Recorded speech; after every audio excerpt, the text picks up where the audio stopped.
Біздің Гринев корпорациясында осындай жараларға арнай специально крем мен мылы пенкілер бар. Осындай біз мынандай хозяйственный мыло ромашка с алоемін қолданып жаңа обработка жасадық, и пенкамен де сыртына жауып қарадық. Пенкамен мына пенканың үстіне жаңа сумен жуып та керек емес. Мына пенка жақсы сынейді денеге.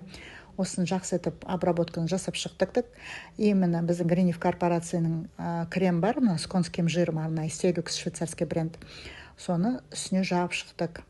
Бұның жақсы, үлкен қызымның балдарына жақсы результат болғасын, мына кіші қызымның баласына осыны қолдандық. Мынандай пластырды қолдандық аптекадан алып, үлкен жараларға жабыстыруға, чтобы денеде киімдерге жұқпасын деп, төсек орнына и жаңа киімдеріне жұқпасын деп, осындай мынандай пальчиковыйды қолдандық кішкентай жараларына айналасына.